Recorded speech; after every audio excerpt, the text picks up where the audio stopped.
Yeah, so this thing, yeah, you're gonna have to say that again, Slicer. Okay, so it's governmentally illegal to be too popular in China now. If you get too many followers on whatever their version of Twitter is, you're labeled a false idol and banned by the government. It's insanity. Okay, So BTS is just straight in the crosshairs. that is technically true, but they're not just painting with a broad brush on this one. It's not just false idols, they are kind of more specifically targeting effeminate men is the polite way of putting it. The way they actually put it was sissy men. Oh, wow. Yeah. Man, that's just somehow more offensive than false idol, Hmm. actually. With at least false idol, you can take some amount of pride in being called that. I I don't am know. the false idol. I think there's plenty of people that take a lot of pride in being called a sissy man. Like, fuck you. Yeah, sure. Yeah, yeah. You know Fuck what? off. That's true Got too. you got a fucking problem with it? I don't give a shit.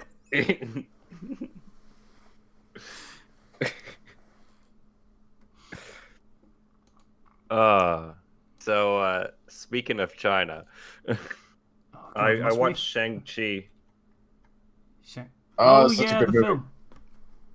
Shang-Chi and the Legend of the Ten Rings.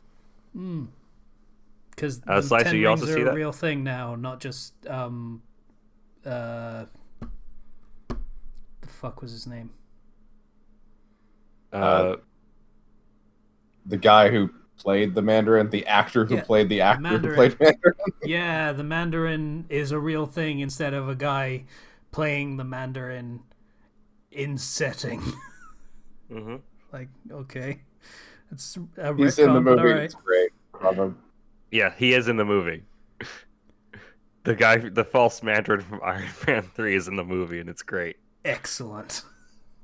They broke him out of jail with the intent of executing him, but he was just so charming they kept him around. He started doing his Macbeth, and they were like, okay, and that were just weekly shows. That's fair play. Macbeth's a good show. You can do a good routine. Yeah, fucking go for it. It's a good movie. I had a lot of fun with that.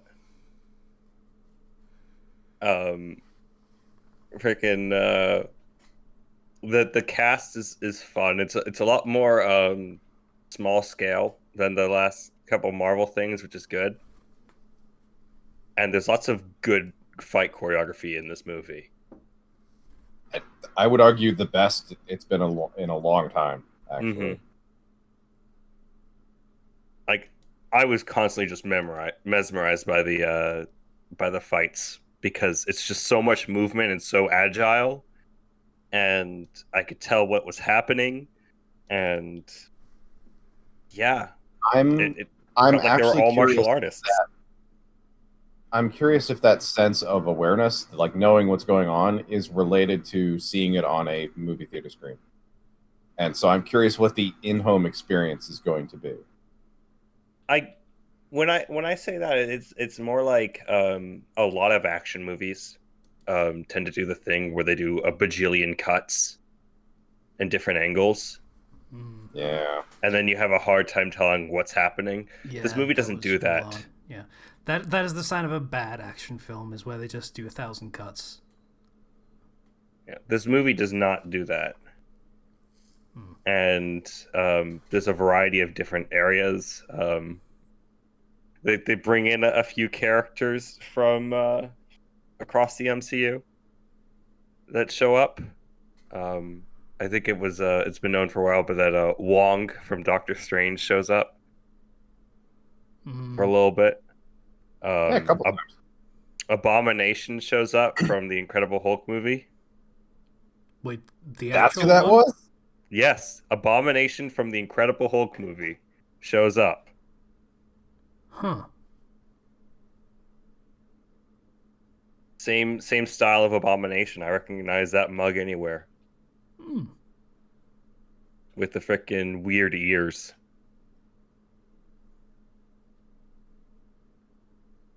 And all the characters are charming. Even the Mandarin is a very he's a very understandable villain. The actual one, not the Yeah, actor. yeah. I felt like he was done very well, and he was played very well by the actor. Agreed. Very very well done. I don't want to say anything about anything for spoiler reasons, but good stuff. And Shang-Chi's friend Katie is MVP. Brings that touch of normalcy to this whole um, Chinese myth approach that they take, especially later on.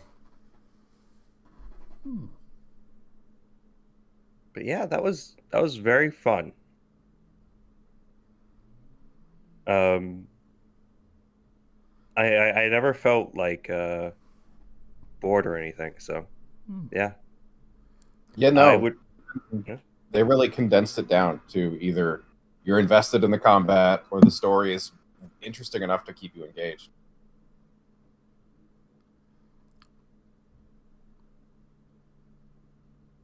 Okay. There's yeah. Are you still talking about Shang-Chi? No, no, you can go. Oh, okay. Yeah, I was gonna say in a similar vein because Marvel, I actually finally, because I had a bunch of time on my hands waiting for something while also not being able to use my computer at full capacity, uh, I finally watched Loki. Okay. Nice. Yeah, I have some thoughts Go for it. that we might have to get into at the end of this episode. It's Yeah. been. Are we gonna do like an official spoiler cast? Because it's been long enough. I think we could just talk about it. I mean, yeah, but I would feel more comfortable like putting it at the end so people All can right. just say, okay, I'm done. I'm out. I don't want to know. We That's fair. we can put that at the end then. Yeah. Um, Just thought I'd bring it up since we were talking about Marvel anyway. Fair. Hmm. Hmm. The- Who goes but yeah, first? Okay. after God damn. after yeah, Yeah, no, go. Were- Go. I was just gonna say after Black Widow was okay. It's nice to have one that just was really great. Hmm.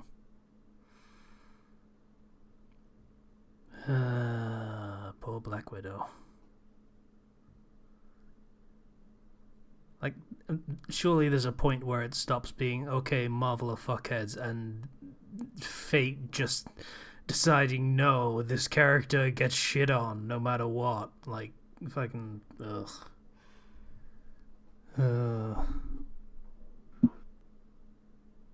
Mm-hmm. Sad times. So, Zero, how you doing? Because you're going, apparently. You wanna go? No, you're good. Do you want to talk about your computer? No, I can wait. No, no, no. Go ahead, please, by all means. It's a new thing for you. Go for it. Yeah. Okay. So, okay. At some point towards the beginning, middle of last week, which would be the first week of September for the sake of, like, me actually fucking understanding that sometimes I don't get these podcasts out in time. I heard a loud and horrifying grinding from my computer. And I was like, oh, that's not great. What's happening? And I just sort of like do the Google and okay, grinding, buzzing noise, starts and stops. Got a bunch of ideas of what it could be. And I'm like, okay, it could be that. It could be that. I don't fucking know anything about computers, man. So I get down next to the machine. It has this big window in it because it's fancy or whatever, or it was fancy at the time. And I'm looking at it, and it's like, no, one of the fans is broken, isn't it? Motherfucker. So, that was all but one of the fans in my case were broken. For most people, that would probably be an easy fix. I am not one of those people. And I don't trust repair shops in general to not fuck with my stuff. Because, you know, they are computer experts. They probably know how to get into your stuff if they really want to. So I was like, okay, I have had this computer for a while. It isn't exactly out of date, but things are falling apart on it.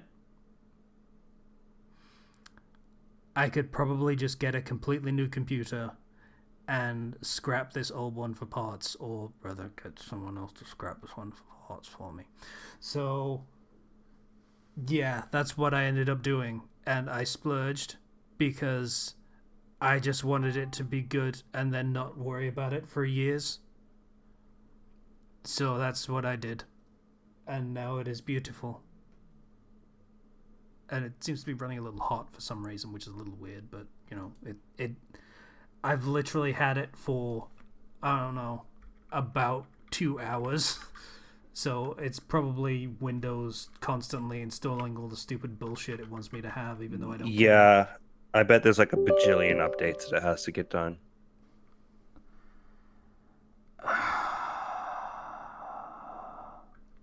So, audience, that fucking beat from Windows was me trying to open my core temperature monitor and Windows saying, "Do you want to let this application make changes to your device that you installed specifically so that it could do that?" Yeah, I would like to do that. Thank you, Windows, for having my back and being a fucking nanny. Like, that's always what I fucking needed. Always yeah. gotta be sure. I've guessed everything. By the way, just try Microsoft Edge, please. Just give it a shot. That was so. I love those memes because they're so fucking true. Because you know what I did? I opened Edge. I immediately went into the search bar and typed Chrome, and it knew.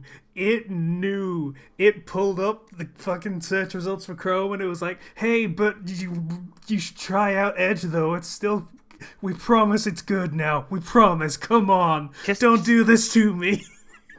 Just give it a shot. I think that's actually the top of the notification. Yeah, hey, just give it a shot. It is. It really is. And then you go to install it, and it's still like, "Hey, but Edge though, do you want me? We'll be here in the background. We spent so much time and money on this, please. Please." We changed it from Explorer to Edge. Don't you understand? It's cooler now. It's really not. And no one wants to use Bing, you fuckheads. Actually, there is a valid reason to use Bing, and that's if you want, like, the not safe for work results, because it's, you know, it doesn't filter quite as hard as Google does. But, which is, I don't know if that's a feature or a lack of features. I'm not sure. I would call it a lack of features that makes it a unique selling point. So, yeah, there are some features that people don't actually want, but just get shoved down people's throats anyway, and that means you can do less and be even more appealing, which is, you know, exactly what businesses want. So yeah, that's been my day today. Has been waiting for the computer to arrive, hoping it gets here before, like, it would take too long to set up before the podcast. Getting everything set up and getting all my shit back. And I have mostly done that. I have started installing all of my important stuff, and it is all coming back and convenient and stuff. I am looking forward to basically bench testing this thing and seeing what it can run, because you remember when I said I splurged? Oh. Yeah, this thing is near bleeding edge. See, my computer, I remember I switched for it a bit, but I didn't go that hard at the time. I was like, if it can play games that the PS4 can play, then that's fine enough for me. But like, it sounds like you've went above and beyond. Uh, it apparently has the best CPU, like bar Ah, none. It has, uh, I think it was, yeah, it was only 16 gig of memory, so it's not that crazy on that front. But you know that doesn't actually matter that much when you get to a certain point. Um, and it has a GeForce. I forget all of the names and numbers. I think it's GTX 3060 Ti, that's pretty good. which is one of the newer ones, but not like the super tippity top one, because I think that I would have probably cost me like £2,000 on I its think I have own. like a 1080i or something. Yeah, that is about what I had before. I think mine was 1070. And this is one of the new range that does like ray tracing and shit. Oh Uh, boy. so yeah, that's it's gonna be fun to try out. Sounds like we got a happy Casey here. I am looking forward to reinstalling Genshin on this system and running it at ultimate settings because that game is gorgeous, and also other games that I can run at better settings than I used to, like Devil May Cry 5 and such things, running at best settings at 60 frames. That would be quite lovely. Well, it's like the thing where if your PC is the main way that you play games, investing in it is like necessary. Yeah. I mean, it is my most important possession, bar Mm-hmm. none, which, Yeah, for work and everything as well. yeah, for work, granted. Like, I 80% of the stuff that I do on my computer, I could do with a much, you know, less beastly computer if I really wanted to. Like, I mean, I was on my old computer, but it was falling apart. So I had to replace some stuff. If I'm going to replace some stuff, why not get some really good stuff? You know, I had the money That's for it, fair. so I was like, yeah, okay, let's fucking do this. We're going to go hard. Your ass off on all those commissions, so Uh, uh yeah, so. Oh, I feel Think you can accomplished. stream with that computer?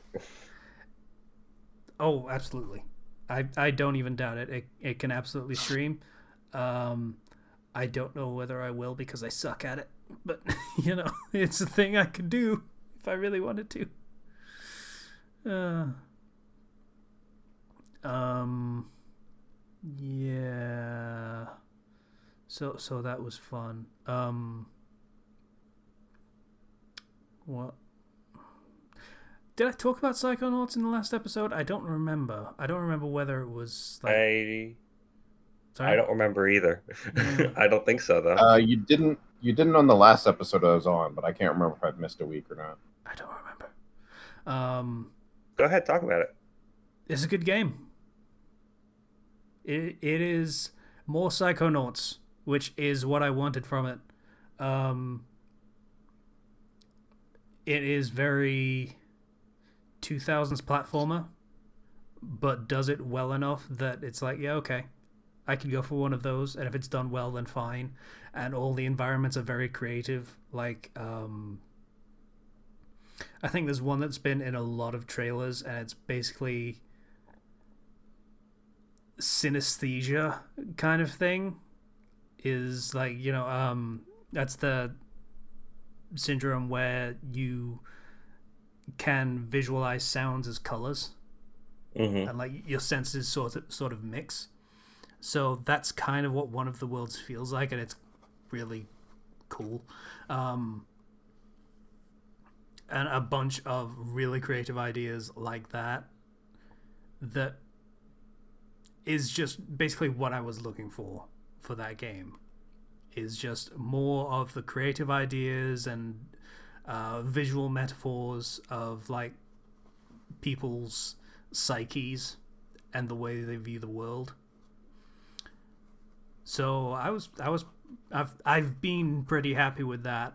My computer broke when I was about 2/3 of the way through the game, so I haven't finished it yet.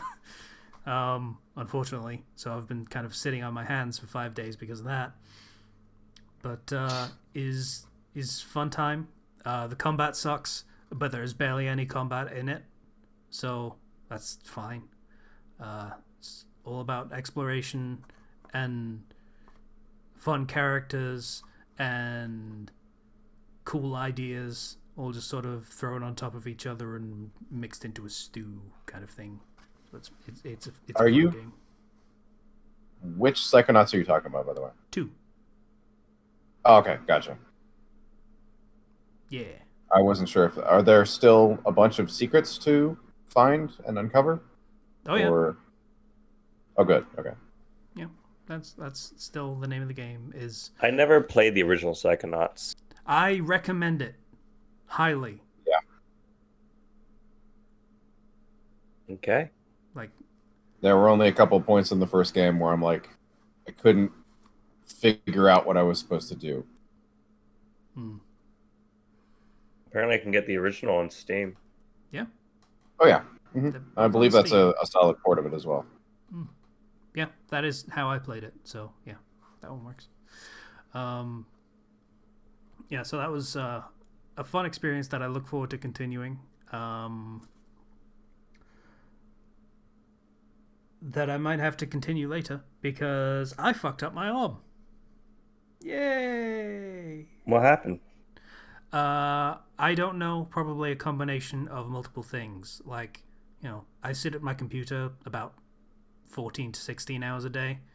So that means constant bent elbows, just sort of like hand on mouse and keyboard, and that's not great.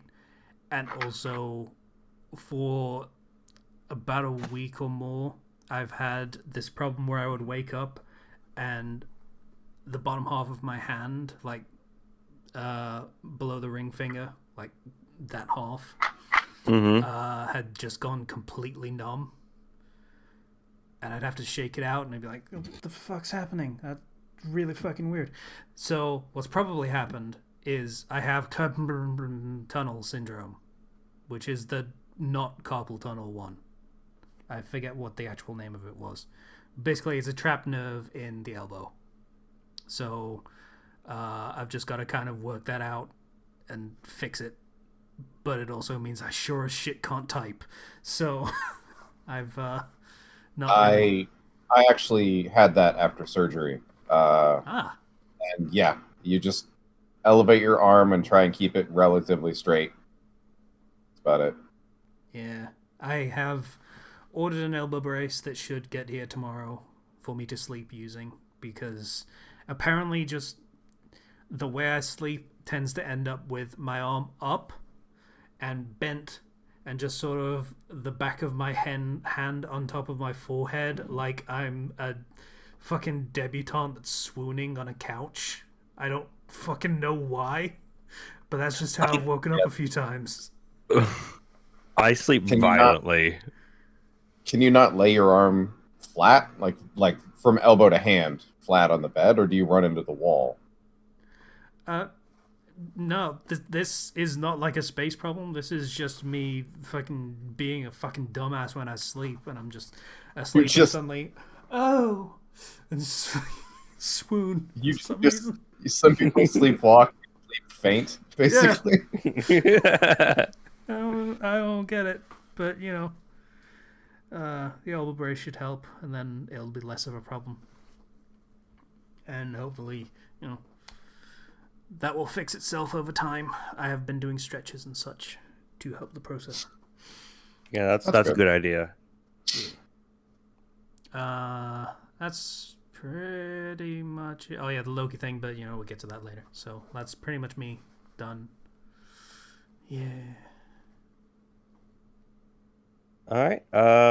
In that case, I'll take the reins. Yeah. So I mentioned Shang-Chi. Pretty good. I also recently beat No More Heroes 3. Oh, that's the Alien one, right? I didn't know that Yep. came out. It just came out like last week. and it's not a very long game. But there's a new game plus on it Hmm. with harder difficulty modes. You go sweet, bitter, then you go to Carolina Reaper, or it was spicy, then Carolina Reaper. I think there's a mode after that. That game has some of the best parts of the various No More Heroes games. But if you didn't play Travis Strikes Again, you're going to be a bit confused on some Was that things. 2 or the midquel? That was the spin-off on the Switch. Ooh.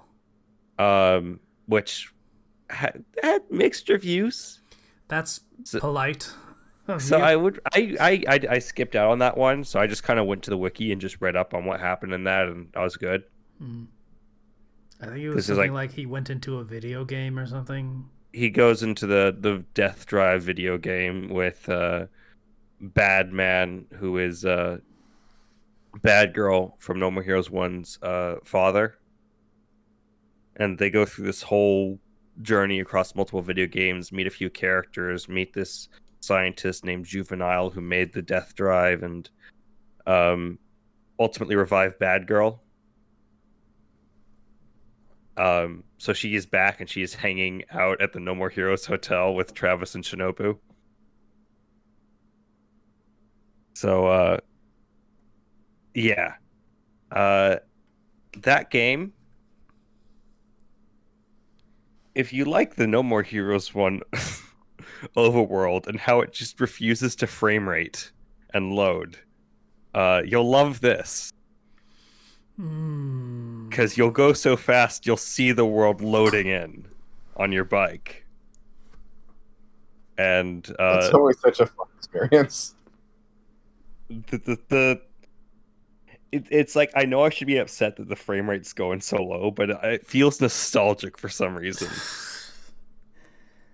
Stockholm syndrome up in here. Yeah, okay. Yeah, kinda. But no, in the fights where like the frame rate actually matters, it's perfect. And the combat is very fun. You have your weak and your strong attacks. There's a perfect dodge, which allows you to slow down time and attack. The wrestling moves are back. And whenever you pull off a wrestling move, it fully charges your beam katana. And you also get access to... Yeah? That actually sounds like it maintains game pace really well. Like, stopping to recharge your sword was this massive downtime that was just kind of sucked. Yeah, if you play well, you barely have to stop to recharge. Also, you can walk while recharging, too, so there's that. I was playing this with the controller, by the way, and it works out great with the controller. And you also have access to death skills, which kind of give you extra options. Like, you have the death kick, which is basically it teleports you over to the enemy you're locked onto so that Travis can drop kick them and send them flying.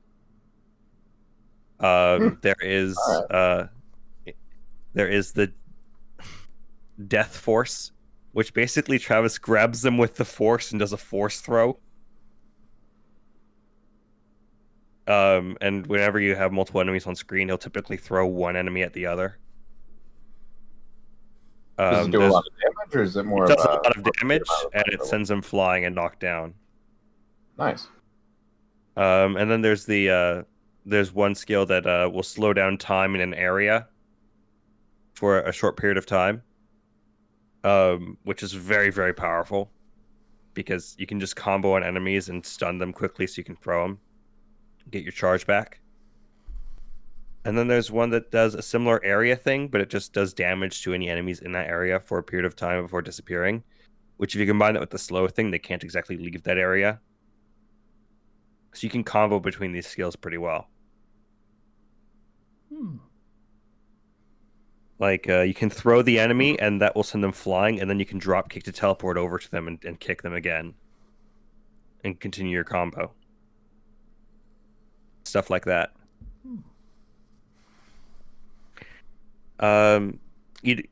it doesn't. You don't like change beam katanas in this game. The way they do it is you get two currencies. One which is Utopia coins, which you use to buy items, because you can buy sushi to go, or sushi eat in.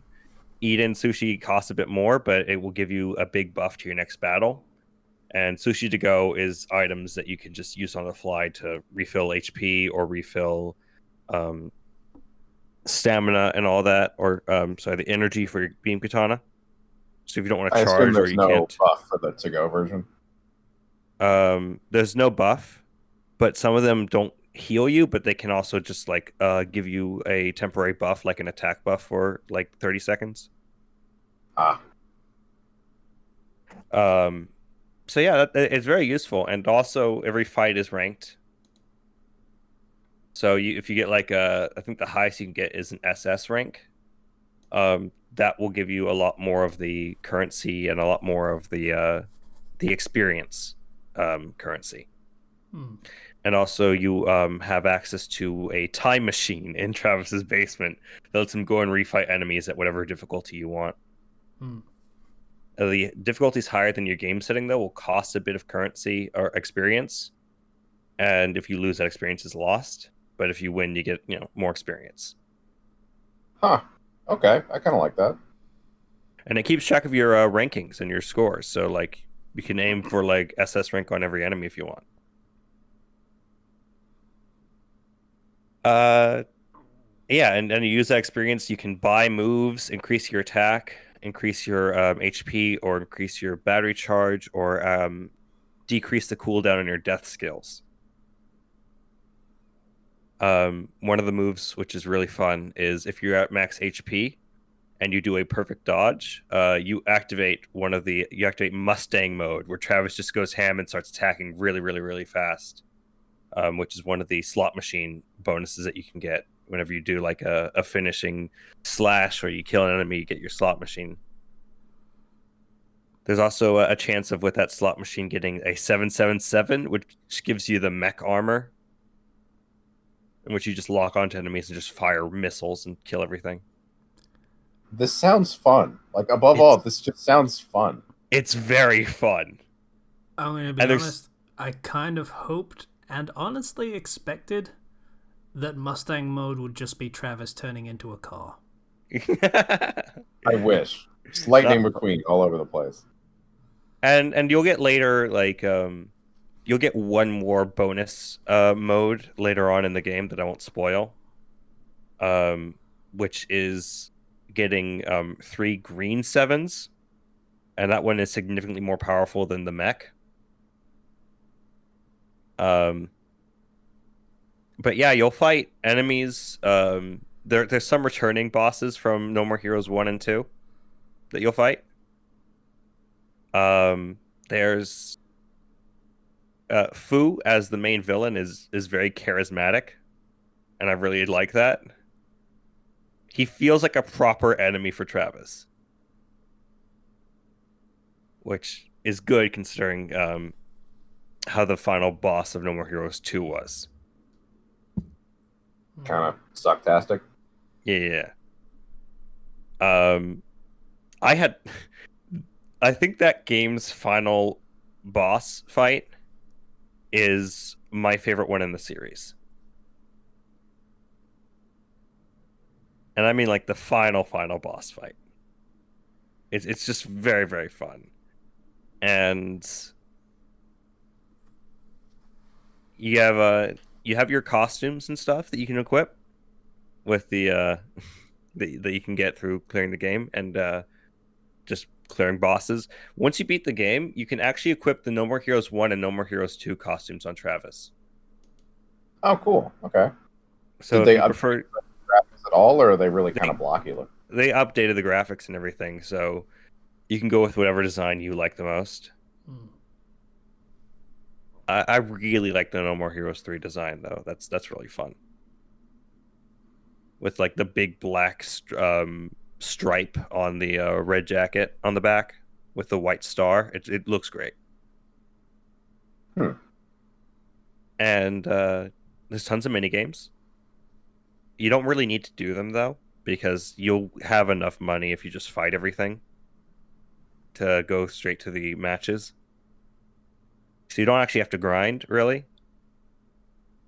But some of them are really fun, like the one where you get on your bike and you have to race and crash into a car 3 times, and you have the drifting on the bike. That's just really fun to do.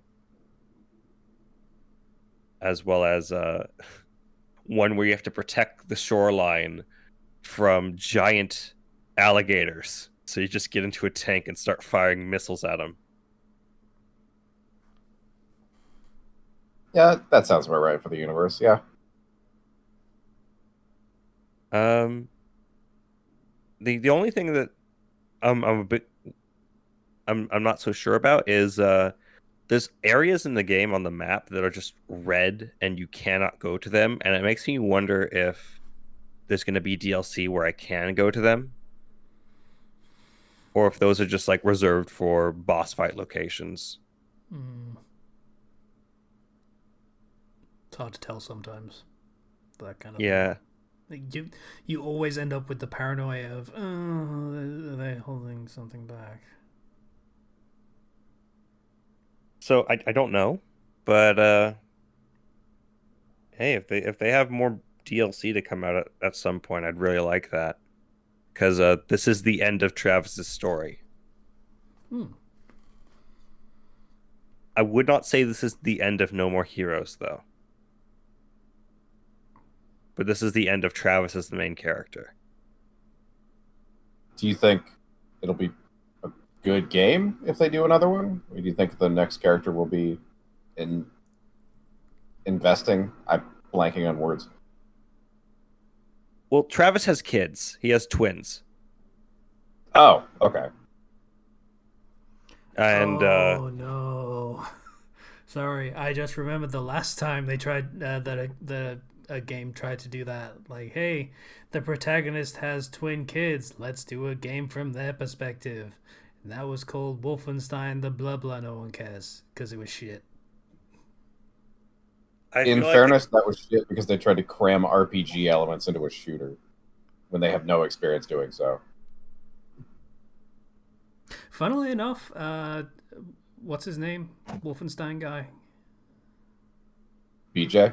Yeah, BJ Blazkowicz. His kids would probably fit pretty well in No More Heroes. Not gonna lie. True. Like, dude, that was so sick. Throwing up after killing someone. Oh man, that was so amazing. Yeah, that would fit. Suda51 really has a thing for character writing. They're always so memorable. So, even if we were to change the main character to say like Travis's kids or something, I feel like he could still make it very fun.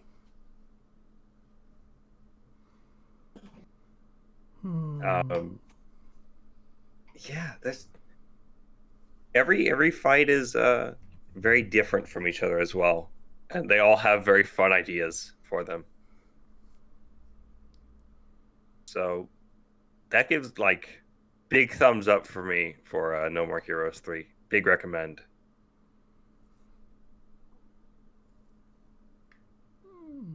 Oh, good to know. And I've also been watching the Marvel What Ifs, because why not? I've been meaning to watch those, but every time I have free time, my connection goes to shit. So I haven't been able to. They're really good. I've heard they vary quite a bit in quality or worth, let's call it. Yeah, I would say some of them are definitely worse than others, but the ones that are good are really good. I think my favorite is the Doctor Strange one, which is basically what if Doctor Strange. The title is "What if Doctor Strange had lost his heart instead of his hands?" Where the one girl who he was interested in it was in the car with him when it crashed, and she dies instead of him losing his hands. And then he gets the time stone. Hmm. And it goes in some very interesting directions, and I really appreciate that. That's kind of the hope for that sort of thing when you're doing like alternate universe stuff, which are all canon now. Yeah, So thanks, Loki. that's fun. Um, Another one was I think so far we have what if uh what if Peggy Carter became Captain America, basically. Yeah, that was one. Yeah. Then there was Huh. Okay. what if uh what if T'Challa became Star Lord? Yep. I think you And mentioned that one previously in an episode. yeah, and then there was basically what if the Avengers just kind of died?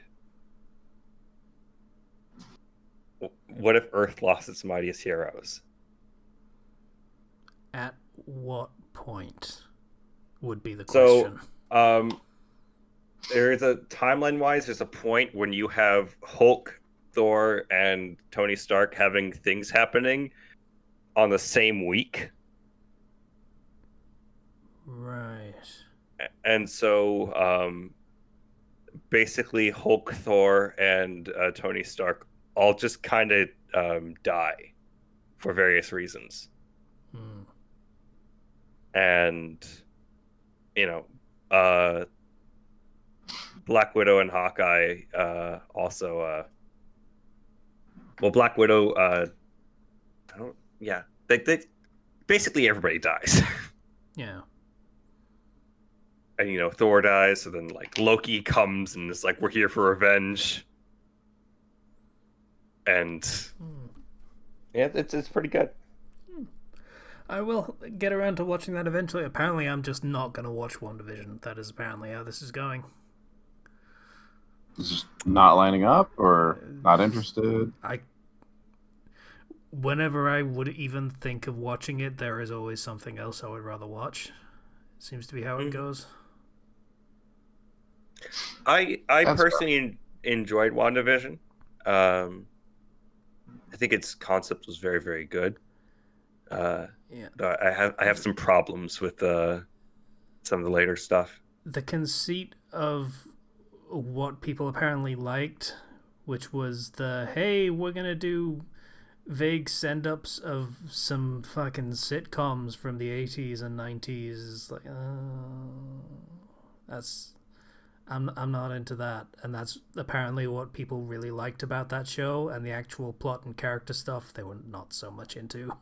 I like the character writing in it, personally. I just have an issue with one thing at the end. Hmm.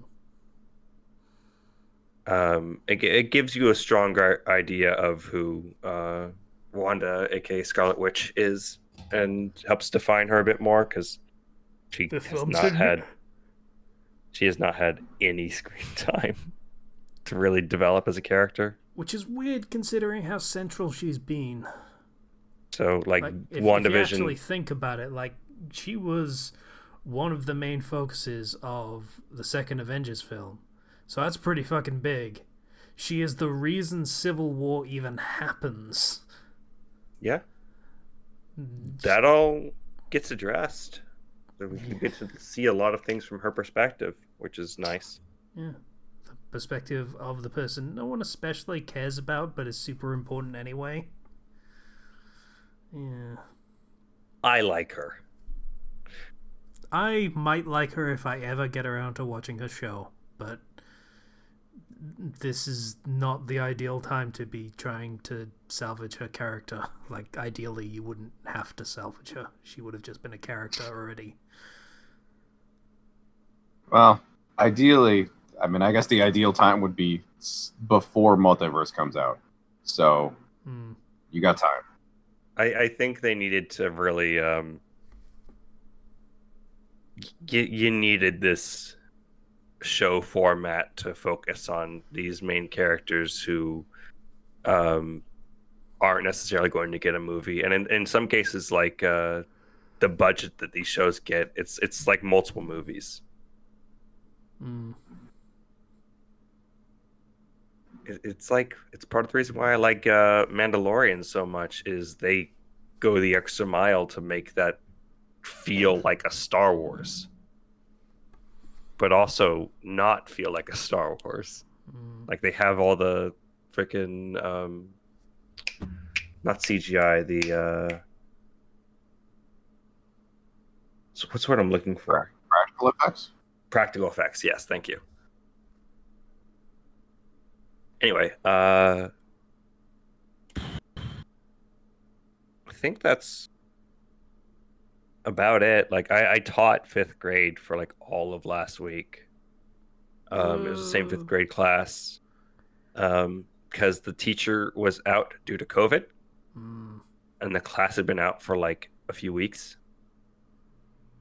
And I mean, it was summer, so no, they were like in like week 3, so they're like there for like week 1 and then no class. And then if I didn't take that sub job, they would have been out for another week. Fun. So, yeah, I taught the children, and that was most of my week because I was just really busy doing that and I gave a presentation for my teaching master's program because master's student now, baby. yeah, okay. And we ended up giving a group project presentation about group projects. Okay, a bit meta, but I can get it. Because the reading was about, collaborative learning. And I'm over here like, so we're doing a group project about group projects. And we're going to do an activity where we have everybody work together. And ultimately, it went well, but the activity went on a bit too long. We almost ran out of time. We were worried about time because there's like a 25-minute time thing that we were supposed to limit ourselves to. Just had to cut some things out, improvise, but went well. And now I'm just here, enjoying a day in which I'm not working and farming in FGO. Yeah. Oh shit! I've got to download BlueStacks again. It's always so fun finding programs that you didn't realize you had or just kind of forgot. And it's like, oh, I need that again. Yeah. You got your transfer code? Yeah, it was one of the things I made sure to keep hold of. All right, then you're good. I have that. I have my fiction and business stuff, and I have my music and my picture folder, and sensitive materials that I otherwise would rather not have to look up again. Yes. Quite sensitive. Yes, I understand. Yeah. Research material. Yep. Technically, yes. That type of stuff, you can't find it anywhere, Well, you can, but it's a hassle. Yeah, you gotta find the specific stuff,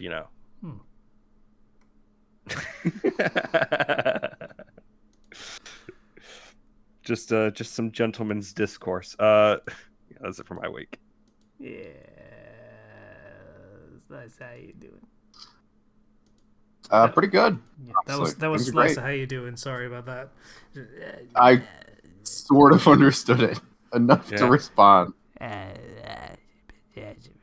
But yeah, doing great. I have a bunch of medical visits all within like 2 weeks span, but I go back to work next week, so that's not surprising. Well, is that a woo? I don't know whether to woo for that. Do I woo for that? It's not. It's not. I enjoy not working. It's great. Is it a boo for that? Yeah, it's a boo. It's a boo. Okay, boo. I appreciate that. Thank you. But yeah, doing good. I think. Let's see. What was it? last Thursday, I think I graduated from crutches completely, so I can walk around. Still got a mild limp because my leg muscles are a little weak, but Yeah, that happens. yeah. Also, it's kind of a weird sensation of like I'm used to walking in such a way that I have to kind of fall with my right leg and then catch myself on my left to Oh reduce yeah, the strain. yeah. You're used And to walking so, fucked up, so now you're walking fucked up even though you don't have to. yeah, if I don't pay attention to it, I start falling back onto that way of walking, and I shouldn't do that anymore. It's actually more beneficial for me to just walk regular because Yeah. I need to build up the muscles. It's also weird to go from no stairs ever to no, do all the stairs now. Yeah. But Good hey, exercise. it's going great, which is nice. Uh, let's see. I haven't done a lot of reading recently. I closed down Chrome to uh, run my antivirus software because it felt like it's been a while since they did it. I didn't notice that Chrome had logged me out and I was in a weird pause. I don't know if you guys have had this. Your Chrome says you're paused in No, No. your I Google I account. don't know what that's about. You're not fully logged out, but you're not logged in either. So it's weird. Hmm. Turns out when you're paused, Chrome doesn't save your tabs. So when I opened Chrome back up after running my software and just got rid of a bunch of cookies, nothing bad found, thankfully. I had lost 87 tabs. So 87? yeah, I had a lot of tabs open. 87? I feel like it doesn't really matter what those tabs were. That was a good thing for you that just happened. I've never. No, I'm bad on tabs, but I've never gone that far. Do you have I any idea the strain that puts on your computer? I'm sure it's a lot, I Uh-huh. pray Yeah. to but God, like, at least less than 10% of those tabs were, like, videos. I think I only had 3 YouTube videos open, and they were all like people's pages, like their profiles, so I could select what videos I wanted to watch. So nothing Okay. actively playing. That's See, better, but not good still.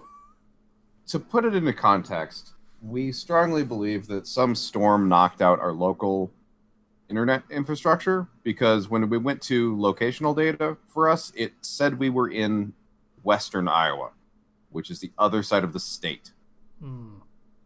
Uh, our internet got so bad that it was functional, but it took me 4.5 minutes to load a single page on Archive of Our Own.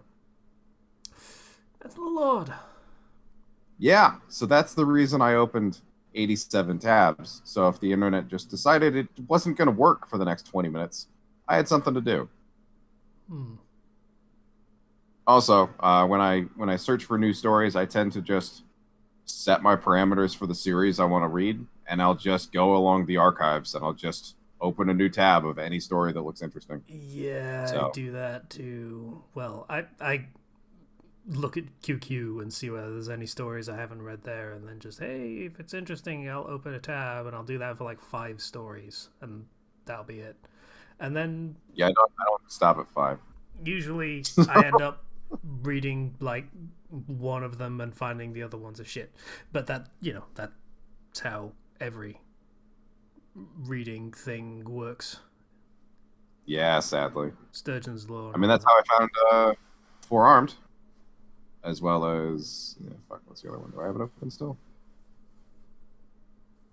There was one amusingly called "Kid for You," which is all for one is Izuku's dad, and he accidentally reverses his age, and so he decides the best way to retire is to just be his son's best friend at school. It's it's wacky and interesting. It's kind That's of a fun. weird concept, but all right. Yeah, but so I found this really fun Persona 5 story of Ren waking up a year in the past. He wakes up next to a meme goblin Futaba who he's dating. It's really good. The world is kind of a free love kind of thing. And then I see the familiar artist who wrote it. Yeah, That friend started recommended to sound familiar for a while there. It was really crazy. A friend was talking it up and hyping it up, and it sounded really interesting. So I checked it out and read the first chapter, and I just completely glossed over who wrote it until I loaded up the next chapter and I saw your face. And then I saw your great. face. Now I'm a believer. But yeah, so I officially recommend "Love Has Changed" by Casey, Flux Casey, or whatever. I forget what your username is on there. If my arm wasn't hurting like hell, I would be jerking off right now. Good to know.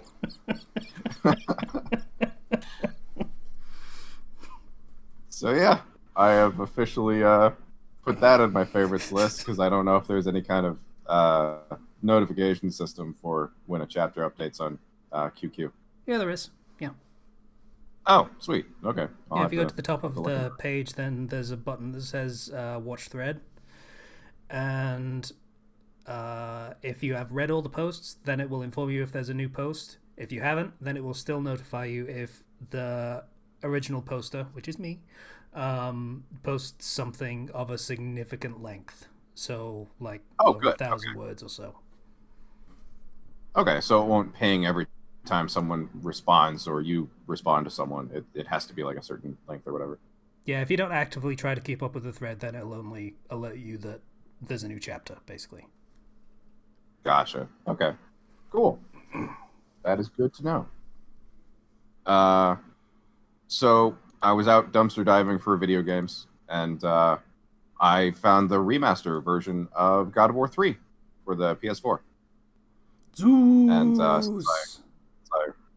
since I really loved the God of War, what turns out to be God of War 4, it's just called God of War 2018, I guess, or whenever it came God out. of War 7 or something, but yes. God of War 18. Probably. Who knows? I hate it when they reintroduce a series and just cut off the numbers and subtitles. I hate that. It's now Sonic 2006. Yeah, pretty much. It's just called that. Sonic the Hedgehog. Mm-hmm. Yeah, what a great idea bad. that was. It was so bad. Yeah, I don't we're think it was even reinventing called the the Hedgehog. series. No, it was called Sonic the Hedgehog. Yeah, it was. Oh, fair enough. I remember freaking going in to a Blockbuster and seeing that one.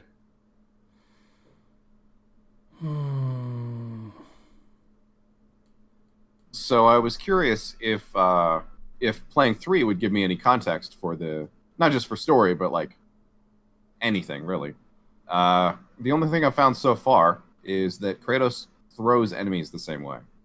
He'll pick up and like run with some of the Mook enemies, and it's the same animations that are in God of War, the new one, or whatever. Yeah, he does that with the That's pretty cool. the big heavy dudes. Just call it God of 4. Yeah, God of 4, or Dad of Boy. Dad of Boy. So yeah, it's actually been really fun. I have some nitpicks with the combat, but it's enjoyable all around. And also, I didn't realize you got a bunch of weapons, so that's cool. Yep, Been playing with the Hades hooks and the lion gauntlets are fucking awesome. Real god-slaying weapons. Yeah, pretty much. Also, I appreciate that whenever you kill a god, something horrible happens. Like, it's not a good idea to kill a god. But there are consequences to killing a god. Kratos, this is a terrible idea. I'm gonna do it anyway. Yeah, there's a lot of that. There's a lot of you really shouldn't do this, and then Kratos is just like, no, fuck you, I'm gonna do it. This is gonna happen. I'm too angry. There's not a lot of character nuance. Kratos is just angry. That's it. That's his character. Yeah, so, I mean, fair enough. At that point, he's kind of done. So yeah, you definitely the game starts with you invading Olympus. Like, there's no setup. It's just you're there and you're fighting bosses. Yep. I think So the very first thing that happens is you fight Poseidon or something.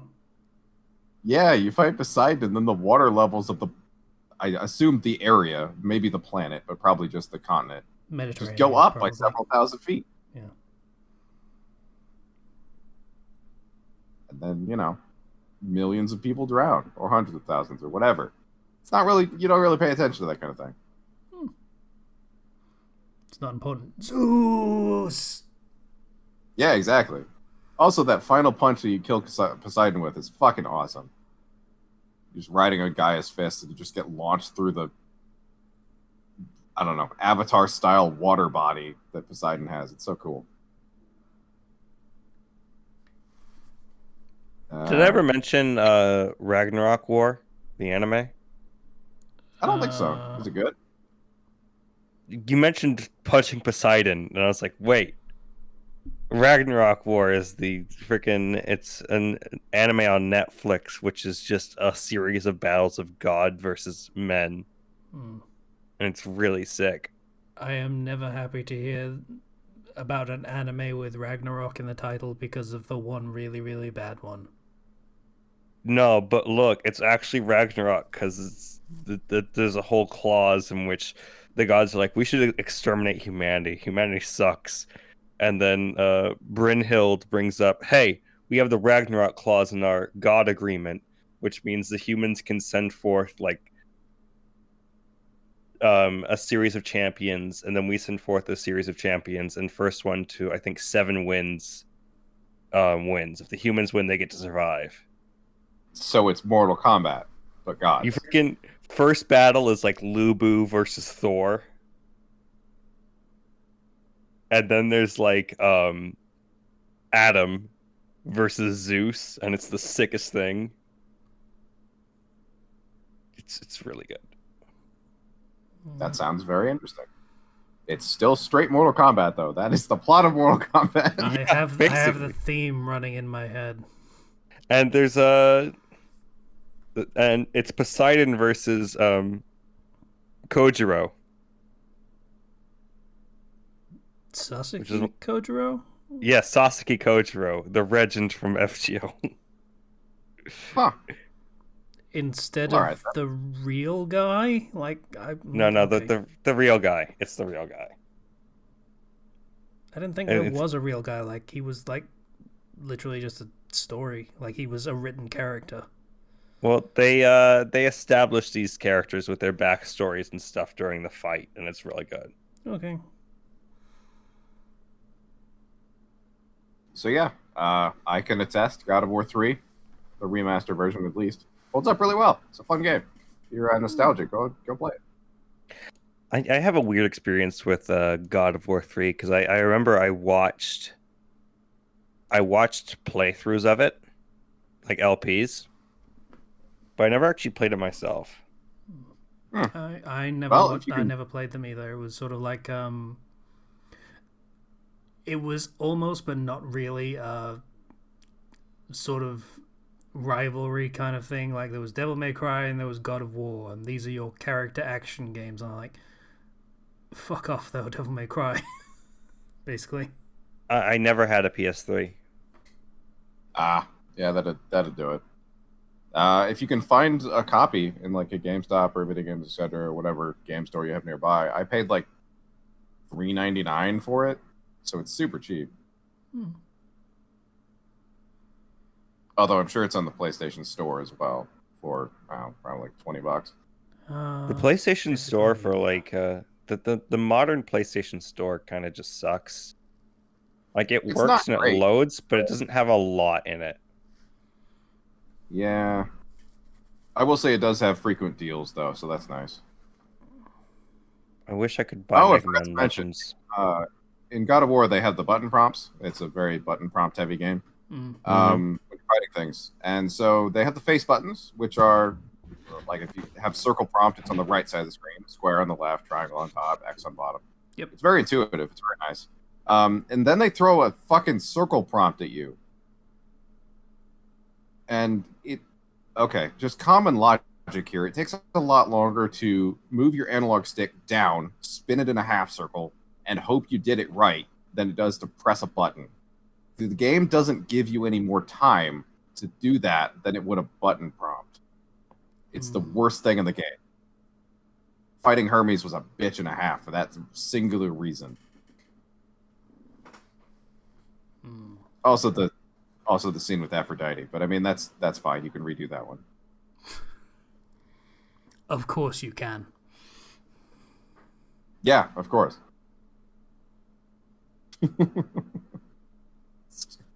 It's so stupid. But it I don't got know, worse in some of the other games. Like I think it was Ascension, where Kratos goes to a brothel and has sex with every prostitute and satisfies every single one of them. Wow. Yeah, that was a thing that happened in that game. I think it was that game. It might have been one of the other spin-off ones. There's a reason why God of War needed to do some repairing. I mean, I think it succeeded. It depends on the tone. Like, that wouldn't have fit in God of War 4, obviously.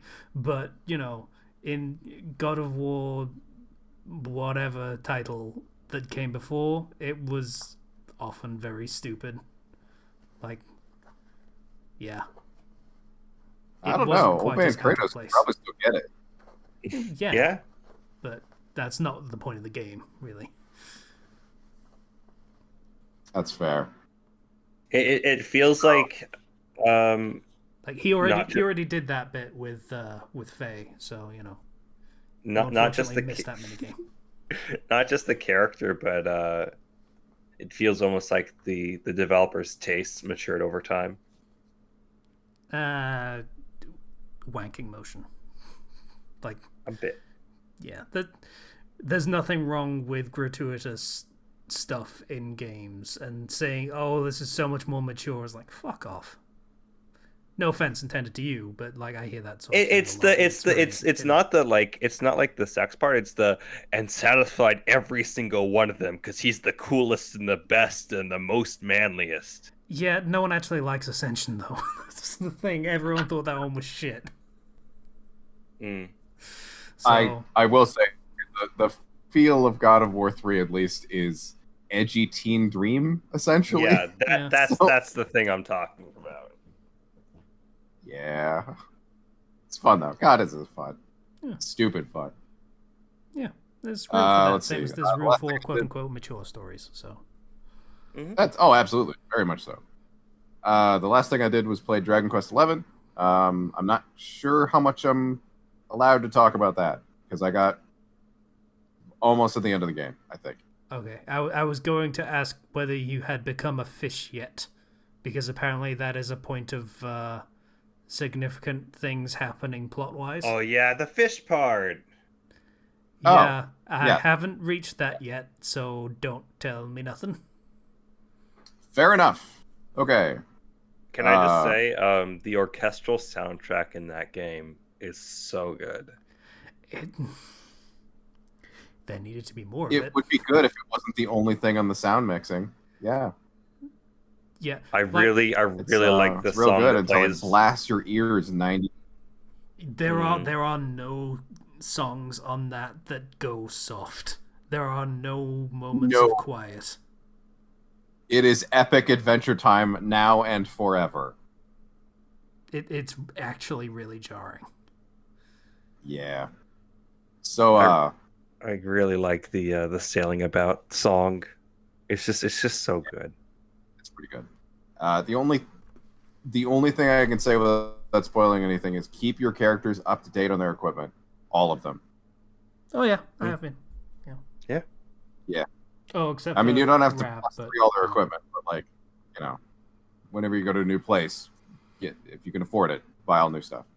Standard paranoid JRPG fan mentality of, what if they do the thing where I have to use these characters? Yeah, because they maybe do the thing where you have to play all these characters. So yeah, they actually did do that once early in the game, where it was like, hey, Eric's not in the party for a bit, so fuck you. Sylvando's here now. You better have stuff for him. I like Sylvando. I love Sylvando. He's so great. I love Sylvando. He's amazing. Sylvando's the greatest. Just very fun. He is just here for a good time, darlings. So. Until he gets, no, he's always there for a good time, honestly. Yeah. Even when things get serious, he's there for a good time. True. So, he's a fancy man. Yeah. And I appreciate him. I have some nitpicks with the end game, but I can't talk about them. So please finish the game so we can talk about it. There's a post game as well. I will immediately finish this 60-hour RPG that it takes that long to get to the post game, let alone finish it, which apparently is not actually finishing it. No. Get right on that. Fucking. I've been playing a lot longer than 60 hours. It's a lot longer than that. Oh man.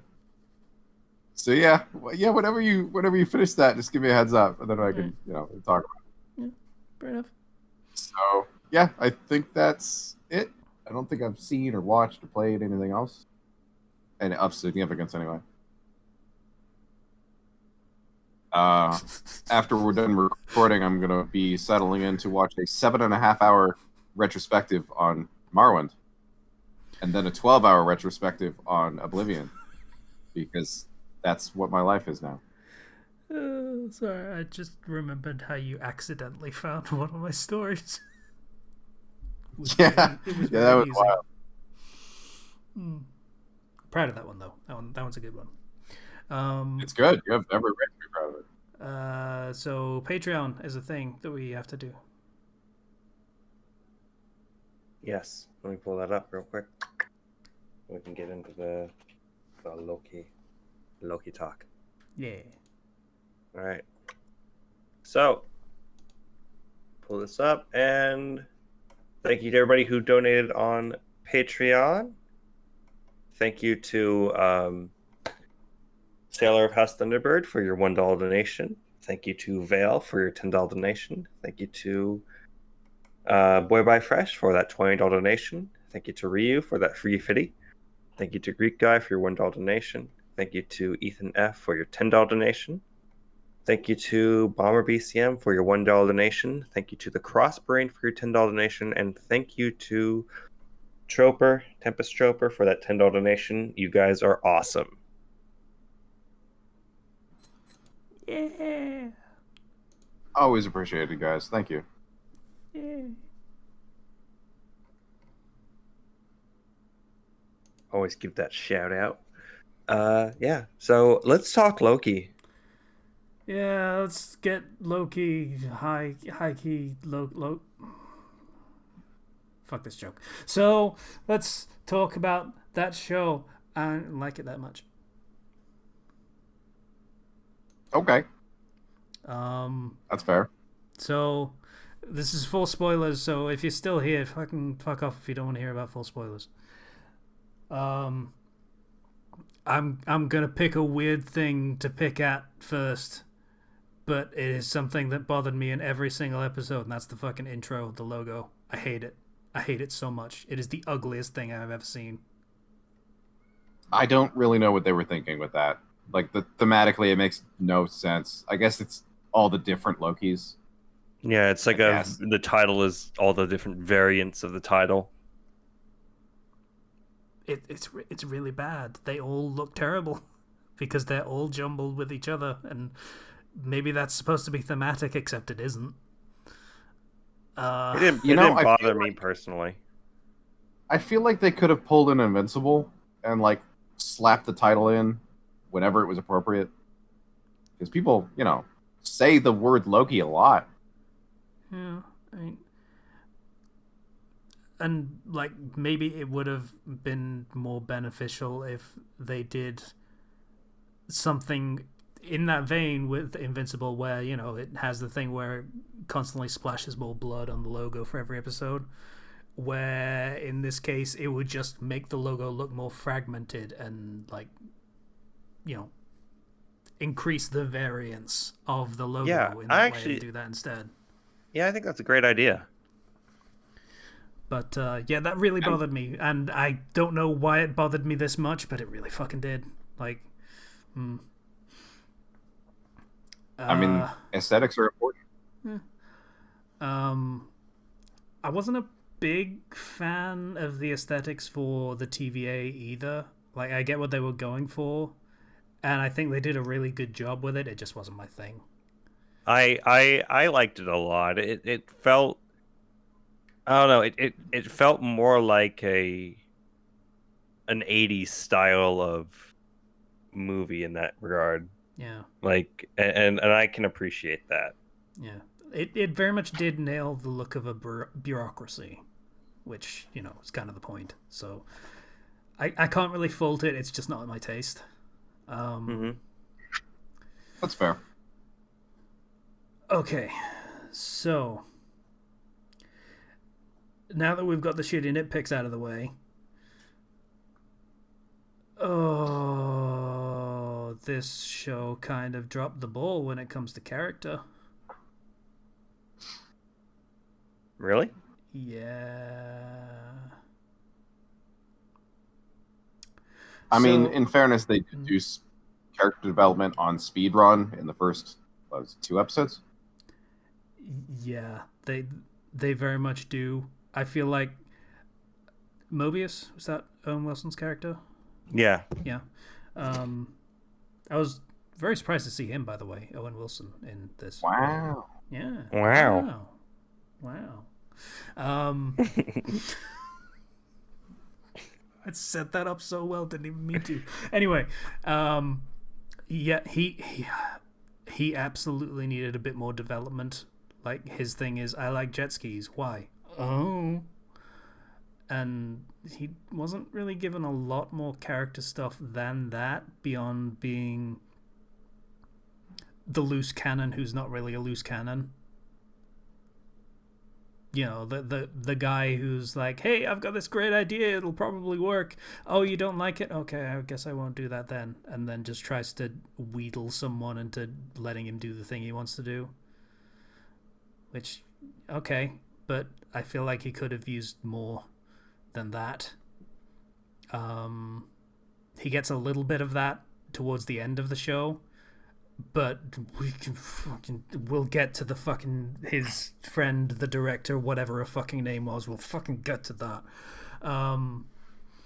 Yeah, I will say there is in that sense, I suppose that the short amount of episodes also means that there's a lot of character development being rushed. Yeah, I very much feel like this show needed a couple more episodes. Like, every one of these shows that come out on streaming, we always end up in the argument of, was this long enough? Was it too short? Like usually the argument is it needs to be longer, needs to be shorter, rather. In this case, I think it really needed another couple of episodes to drag out the mystery a little bit, to establish the characters of the TVA, because they just don't for the most part. I feel like a big issue was the budget, because you can see they put some big visual effects and things into each of these episodes, and I don't think they had enough left over to make more. Yeah, like Loki is kind of written oddly, and we'll get to that too. But like, the one thing that really bothered me more than pretty much anything else, no, that's overstating it. That's completely overstating it. But something that really stood out to me and really started to sour my opinion on the show was Hunter B18. I think that was a name. They only said B18. it once in the entire show. Her character thing was so rushed to the point they missed an entire scene that should have been there.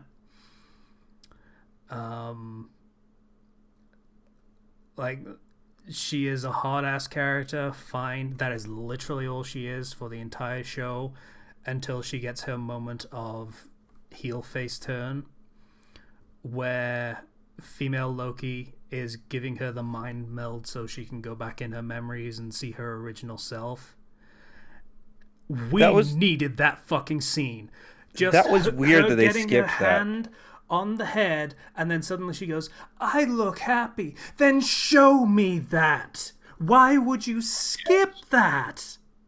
Her eyes glow and she's a different character. Like, they needed like a 2 or 3 minute at least. Something. It wouldn't have even been that hard to just cut over to her having a life for like a minute. That's all they needed. It's like a little snapshot thing of her life. Doesn't need to be very long. Doesn't need to be very in depth at all. Just something. Maybe in her other life she was actually like a police officer, right? And maybe that, or maybe she was, I don't know, a freedom fighter of some kind. Like what kind of person was she to establish what kind of character she then becomes? Nope. We don't need that. We just need her to perform her role, and character comes a distant second. Like, that's what a lot of this show felt like. It felt very utilitarian when it came to characters. We need the characters to do this, so we're going to have them act this particular way because that's what the plot needs to happen. Yeah, that's sadly true. So, before we get to Loki and Loki and Loki and Loki and Loki and Loki, that administrator lady, Rex, I don't remember her name. Just call it director. Yeah. It wasn't an actual name, I don't think. I don't know what her character was supposed to be, but in the end it was nothing. Yeah, they really kept changing her. Even I noticed that. Yeah, so she was the bureaucrat that just was like, hey, let's just do this thing because that's our job, and, fight the good fight, protect the sacred timeline. And then things start to get revealed, and she's like, hey, butt out. Okay, so she's very sinister. Got it. We're on board. Maybe knows a little more than she's letting on. Then they kind of run it back so that she knows nothing. Yeah. And then they run it forward again so she knows everything. And then they run it back again so that she's sort of kind of wants to find the answers, so she's kind of on board with female Loki. And then they run it back. I forget whether we're back or forward now, but they run it back so that she's the hard ass back to the beginning of the story, where she's just like, hey, we gotta kill these variants. And then they run it forward again, where she's actually trying to figure out who the bad guy is, and she talks to Hunter B. Bubble Budenber again. And then they run it back where she doesn't want to know and just exits stage left, and we have no idea what happens to her. I don't know what this character was supposed to be. This stinks of them combining several different comic characters into one character. I think what they wanted was for her to be the person who's like, we have to follow the rules, we have to respect the rules, we serve a greater purpose, but then also have her like slowly discover that, hey, maybe she's not quite so satisfied with being left in the dark over and over again. But I think it was poorly executed. Yeah, I feel like the part where she killed her friend and then they tried to make her sympathetic for doing so was probably the point where it lost me completely. Yeah. It kind of ruins the effect of making someone sympathetic if then you immediately make them a terrible person. I was like shocked when that happened. I was like, okay, yeah, so that's our villain right there. But then no. It turns out that wasn't actually murder, but it kind of technically was, And because there's she no way you're going to pretty much survive. thought it was at the time. Yeah. So it was because she thought it was. So the reality of what actually happens doesn't matter. Wait, did she think it was? I thought she knew that it went to the She knew void. it went to the end of time, but she also thought it was literally impossible to get back. Oh, yeah. Yeah. In that regard, She knows yeah. no one comes back from it, so it's still murder. Yeah. That friendship was weird. That friendship was fine until it was stupid with how that character flip-flopped. Like it was very perfunctory. It was very utilitarian. They are friends. They hang out sometimes together.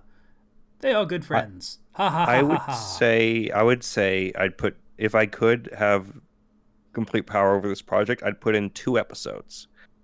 One to be one more episode with Loki working with the TVA to establish more of those characters, and one more episode of the female Loki. And I feel like that would round it out a bit more. Okay. So now I guess it's time to talk about Loki and Loki and Loki and Loki and Loki and Loki. And Shark Loki. I mean, Crocodile Loki. Crocodile Loki's the best. Alligator Loki. Yeah. Get That's it. Gator Loki.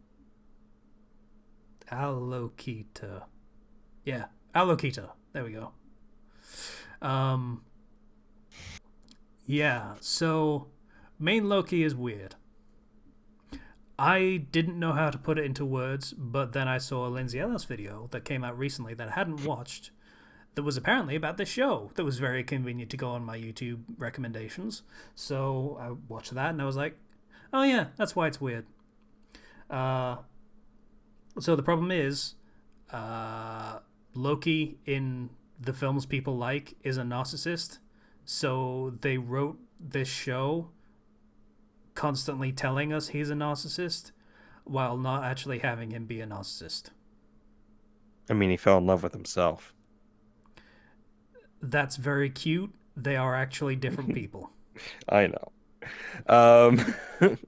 It's one thing I noticed was they do dive into Loki's character, but they fall into the trap of they're telling us everything. Let's just look at the camera and tell you this is Loki's character. Yep. Do you understand? They treat it like he's going through therapy, which is an interesting choice considering narcissism is not one of those things that you can treat by making someone introspective, and that doesn't work. Narcissists by definition are not good at self-reflection.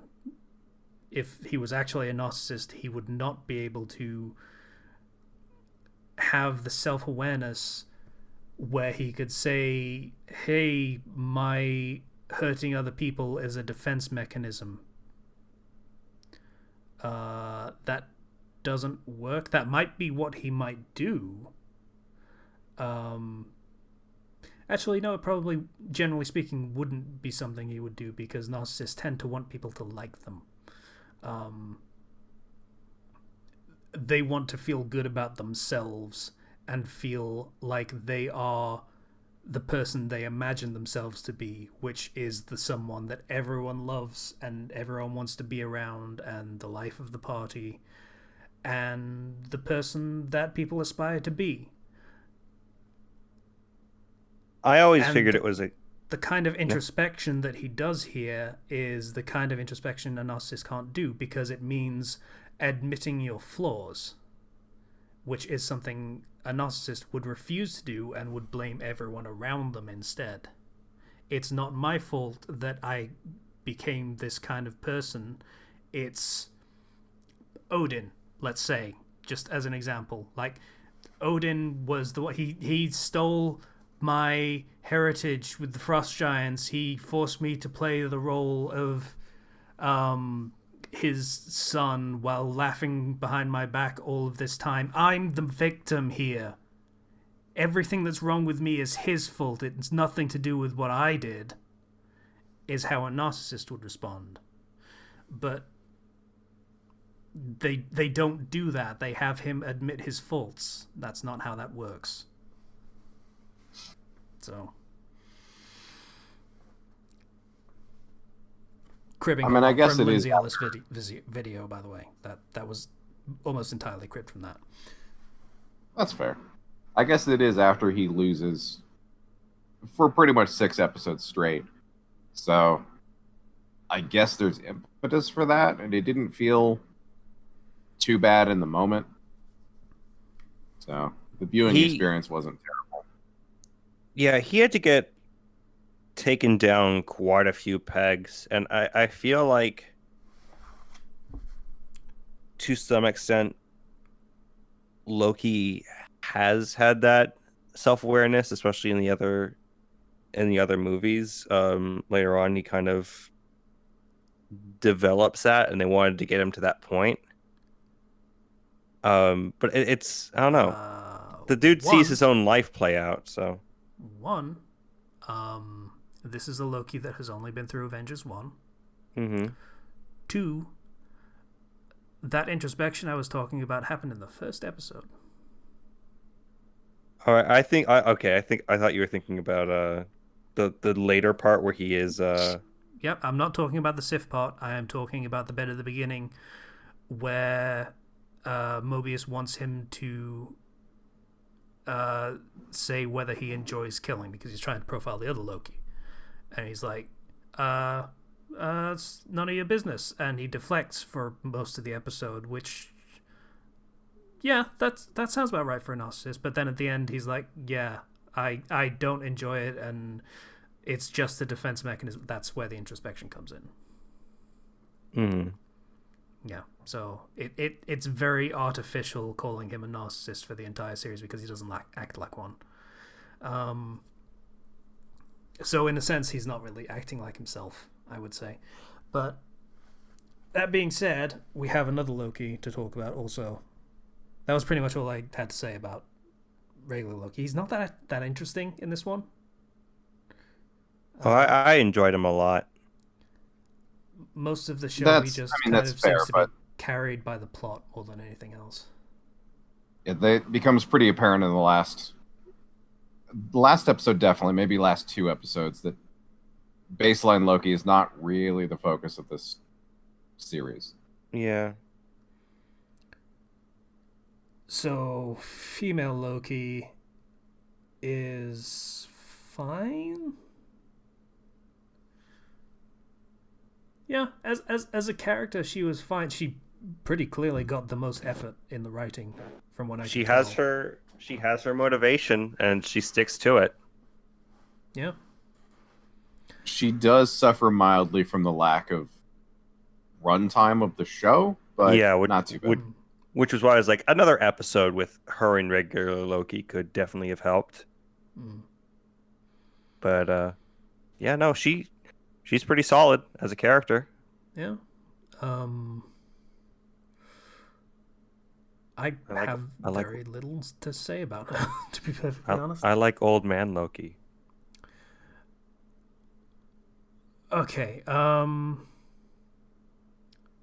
I'm trying to think whether there's anything else we need to talk about before we get into like endgame plot, because the bones of the plot for the first 4 episodes are, ooh, there's a conspiracy, and we don't really get anything concrete until episode 5. So the Loki Dome, just what I'm gonna call all of the Lokis that show up. I don't know why. I think it's like, is it Underdome is what I was referencing. Anyway, so we get multiple alternative Lokis beyond the 2 that we got. We got Kid Loki, who killed Thor, which was never elaborated on, which feels like missed trick. We got Old Man Loki, who had a very interesting backstory. That was basically, yeah, I faked my death, which was what a lot of people thought he did in Avengers 3. So that was a nice shout out to that theory that he just totally faked his death. Agreed. Actually, that was my thought process as well. I'm really glad they included something like that. Yeah. So he faked his death and then just sort of stayed on his own for a while, then got lonely and wondered whether his brother would like miss him. And that thought triggered the TVA to go, hey, nope, no. Bad luck. You were fine as long as you stayed away and never came back. Because then you were basically dead. Yeah. Which is a thing that they hit on multiple times. Of like, hey, if there's nothing that's going to change, nothing you do is going to change anything, then we don't care. Yeah. And then we had Black Loki because he doesn't get characterization more than that, basically. He's just Loki, but black and has a hammer for some reason. I was very confused as to what his story was. Yeah, that would have been. He says it, and it's like, well, you're lying. And I'm like, what is it? And we never find out. Yeah. And we'll never see him again, so, oh well. And then there's Alligator Loki, who is just Loki who is an alligator. And everyone loves Alligator Loki. And I respect the commitment to the bit, by which I mean him biting the hand off. Get it? Commitment to the bit. I'm a comedian and a writer. So, yeah, and then we have all the other Lokis that don't get any characterization, except the leader one, who is basically Loki's best self. Yeah. Because at least he was entertaining. Moving on. Then we get plot of, hey, we're gonna go and fight thing to get the door to the thing, and then old man Loki comes and helps out, and that was cool. That would have been a nice ending for Loki's arc of doing something for someone else, even though he's a narcissist, because in that moment old man Loki was the center of attention, which is what a narcissist would want. He is the big hero of the moment, and everyone likes him. Probably would have preferred to miss the dying bit, but whatever. And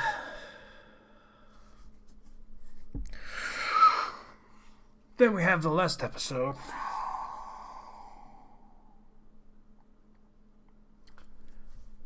I would like to know whose decision it was to have the guy be eating for that entire scene.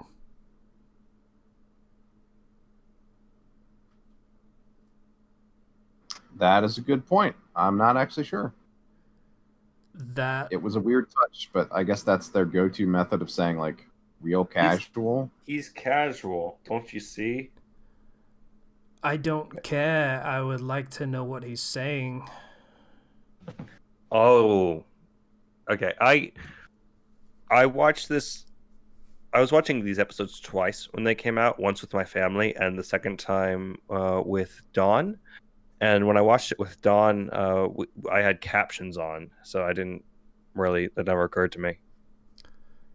Yeah, it's not the easiest thing to understand what someone's saying when they have a mouthful of food and are talking with their mouth open. Which is why generally they don't do that in film. Yeah. So that kind of made that scene annoying to watch.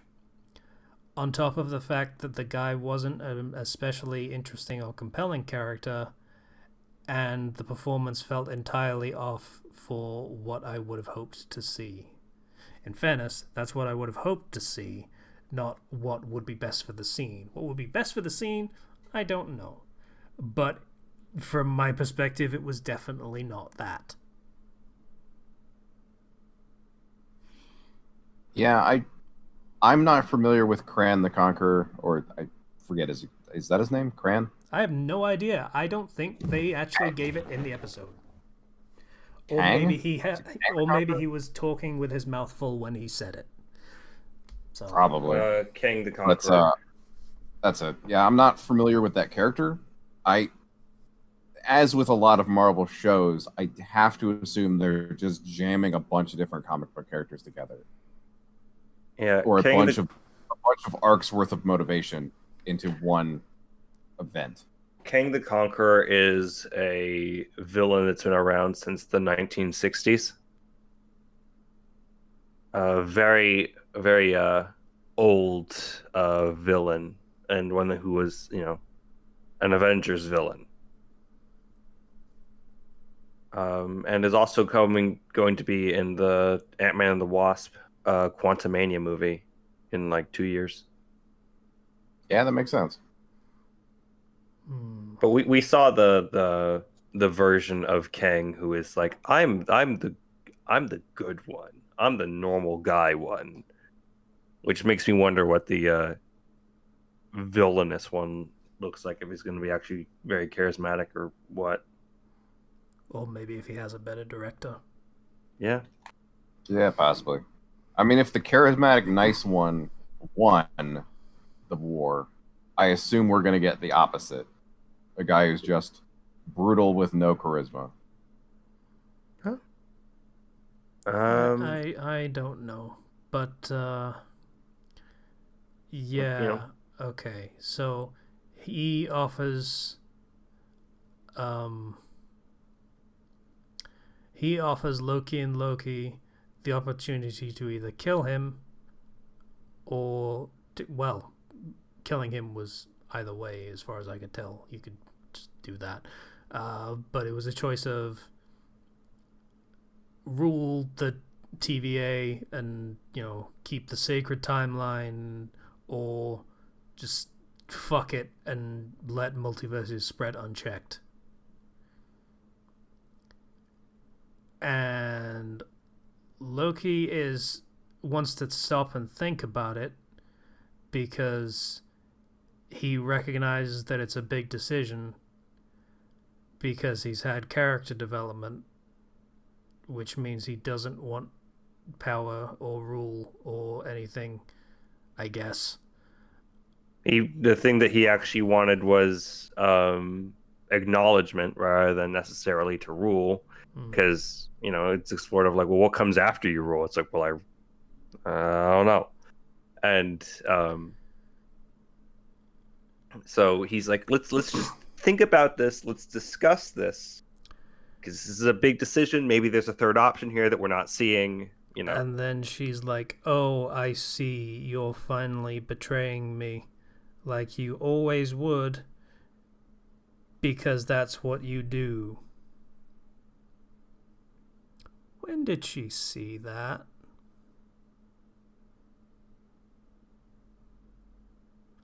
This is another thing Lindsay Ellis pointed out. When did she see him betray literally anyone?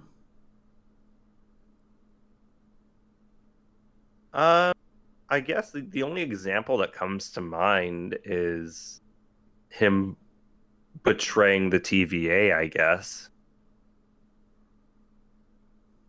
And going over to follow her. Even then, it wasn't really betraying them as much as running away from them and chasing her, which would still be doing what the TVA wanted.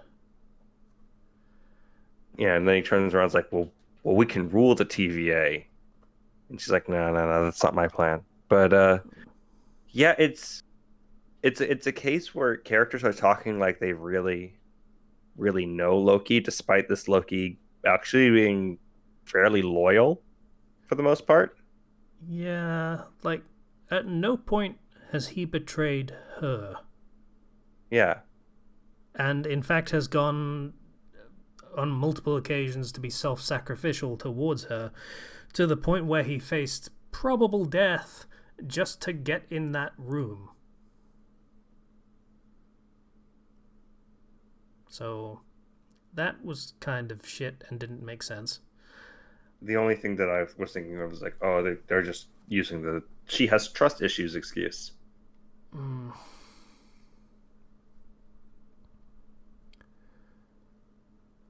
There is one other minor but not so minor complaint that I have. Mm-hmm. And that is that the writing does not seem to care about character voice.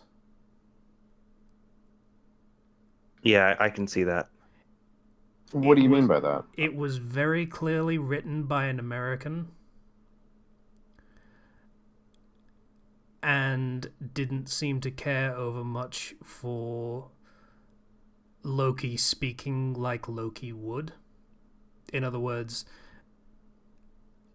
very aristocratic, very well spoken, not using a lot of slang, especially, and just tending to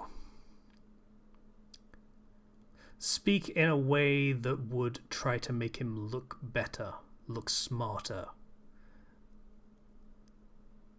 That is a good point. Yeah, I can agree with that.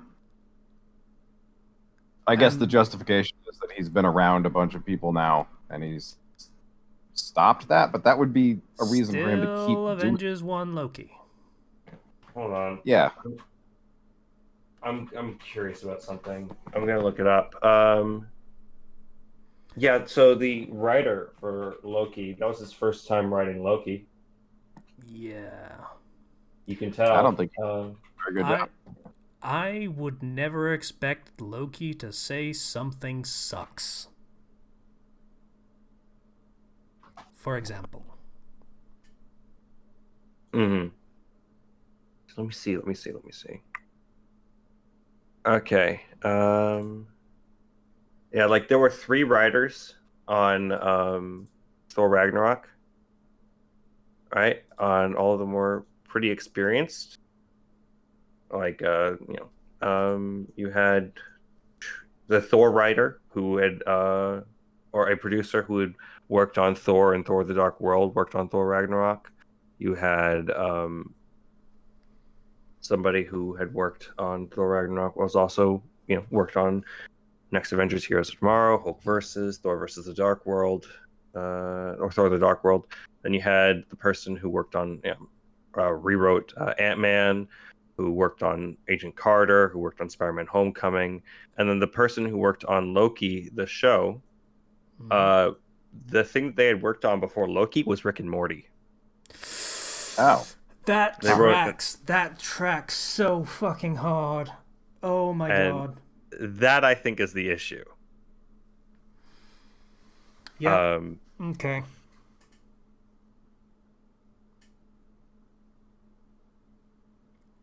Yeah, I can so see that looking back on how that show was written and how this show is written. He does his best to, curb it, but it's still absolutely there, and it's still noticeable.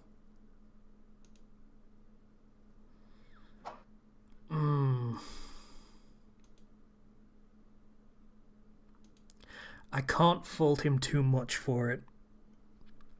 I'll be perfectly honest. Because keeping character voice is really not easy. Especially when this is your first time writing the characters. Yeah. I think if they had managed to keep consistent writers, you would have definitely ended up with a better product. Yeah, just one writer who would be there to say, okay, Loki wouldn't say it like that, but he would say this. Mm-hmm. That would have done the show a lot of favors. Oh. Because this person had worked, in terms of being a writer, on Community, Harmon Quest, Rick and Morty, and then Loki. Oh, just a lot of Dan Harmon projects then. Yeah, just a lot Michael of Waldron. Very straight comedy and not so much plot and Yeah, and is one of the writers on the Doctor Strange movie, which there's fortunately 2. And that also kind of explains why the characters were kind of perfunctory to the plot. because that's kind of how comedy works too. Character is a factor, but usually it's so that they can put the right character in place to be a prop for a joke. So in this case, he's putting characters in the right place to be a prop for the plot. Yeah, that makes sense.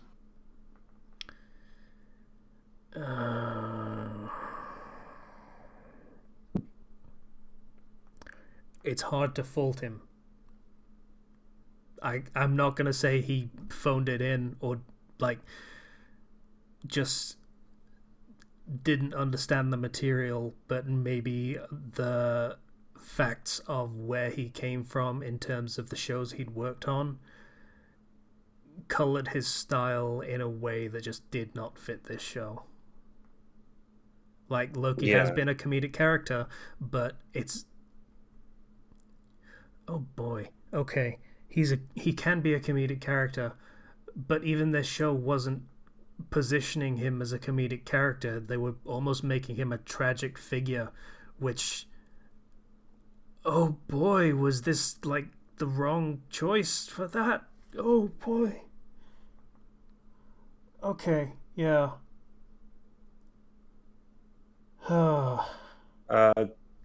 Christopher Yost, who worked on Thor Ragnarok, was like a comic book writer who really knew the character, and they had a couple of just straight up comic writers for that movie, and that really helped. But yeah, I think those writers were busy with other projects at the time, and they didn't want to go all out on getting them. I'm definitely not going to pretend that having a comic writer is de facto better in this case. Like, yes, these characters come from comics, but the MCU is very much not the comics anymore. They're not the same thing. But like I don't want to typecast a writer of all things, but it feels like this was him trying to branch out. And maybe he wasn't entirely prepared for it, or maybe a lot of things got in the way, because that has been a factor for the past over a year. So I don't know, difficult to say with limited information. All I can say is how it looks from admittedly a layman's perspective. A layman in terms of the film and television industry, not of writing. Like, Yeah, I'm curious if they'll stick to the characterization he has now, or if they'll try and dial that back with a different writer and make him a little more, I don't know, what he was before, arrogant. I Not even don't really know arrogant. whether you can do that, unfortunately. That's resetting an entire character arc. It was an unearned character arc, but still, that's turning back time, you could say. Ha ha ha ha ha. Speaking of turning back time, we did not talk about how they basically did that with the ending. That was a weird note to end on. Yeah. Hey, Loki, you're now in a universe where all the characters and the relationships that you made over the course of this show don't matter because they're different people. Yay. Oh, I want to see what they do with season 2, or if they actually have a plan. Of like, gotta find out what's wrong and then maybe return that development. I don't know. Anyway, so you didn't like the show? I did not like it, to the point where my faith in the franchise going forward is a little shaken, to be perfectly honest, because we've got a lot more of this shit. This is the thing now, is the multiverse. We have Doctor Strange, we have Spider-Man, apparently we have Ant-Man and the Wasp is also doing this. Oh boy. And oh boy, do I not want to see that Ant-Man and the Wasp film now. If Fuckboy from episode 6 is going to be the main character, the main villain. You know, despite all of these flaws, I enjoyed it. I'd watch season 2. It's not the worst thing that I've seen. I thought it was fine, but the flaws were very evident, and I wouldn't want to watch a season 2, especially if it's written by the same guy. Yeah, that's the issue. If they, I don't know what's Marvel's MO of this kind of thing. Do they bring in new writers for additional seasons, or do they refine the team? They've never had a They season 2. drop people. They've never had a season 2. That is, Marvel TV was always a different thing completely. Like Daredevil, Agents of S.H.I.E.L.D., they kept that completely out of house. They didn't do any of it. This whole new thing, I don't know what they're gonna do. But yeah, despite its flaws, I had fun watching it.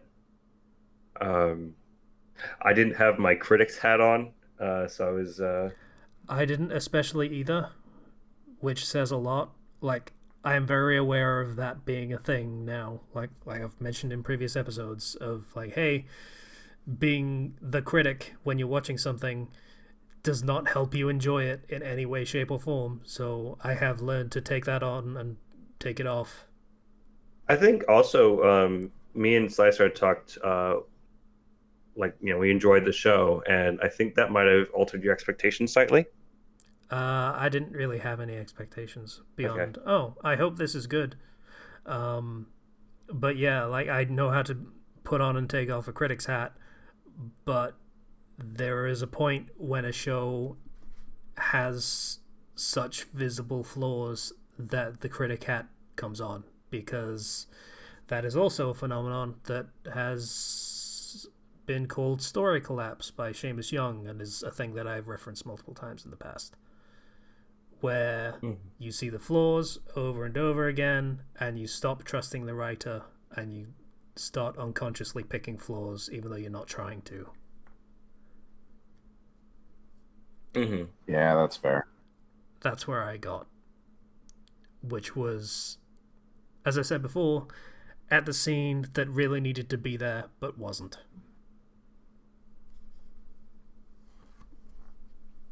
You cut out there for a second. What did you say? At the scene that really needed to be there but wasn't. Yeah. Gotcha. Well, I'm sorry you didn't enjoy it.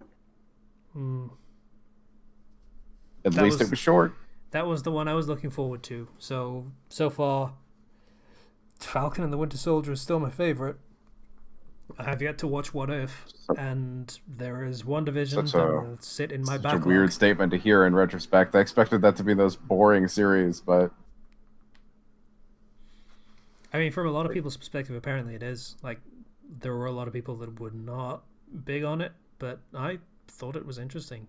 In fairness, it was a character that I really like getting center stage when he had yet to do so. So I suppose why people like WandaVision. Yeah, I like Scarlet Witch beforehand, so getting to see more of her and getting that development was nice. Yeah.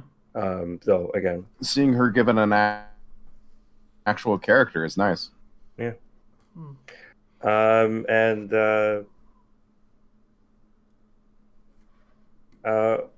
What If is it's very interesting because it is like a 3D animated. So for the most part, they have the original actors doing the voices, which is a nice touch. Though they didn't get Chris Evans for Steve Rogers, so they had an impersonator. Yeah, I think the thing was he's fucking done. He doesn't want to know anymore. He's very done. So aside from What people who I'm curious what work, he's doing now. Acting, presumably. Well, yes, but I mean, like, is there a project he's moved on to, or I will I look don't it know. up. I guess we'll see. Chris Evans, IMDb. Pre-production, we have Bermuda Triangle, Little Shop of Horrors. It's rumored, it's not. Lightyear, the Buzz Lightyear movie. Yeah, that's. Oh my rumored. god, And The Grey Man, that'd be which I cool. don't know what that is. Yeah, he appeared briefly in Free Guy. So he doesn't want to reprise his role for Marvel, but he is happy to play Lucas from Scott Pilgrim. Okay. I mean, that must have been a fun role. Yes, yeah. He was the vegan guy, right? He was the actor. No, he was Well, the yeah. actor who goes on the skateboard. Oh, gotcha. Okay. And he does a sick, gnarly grind on that rail, and then explodes.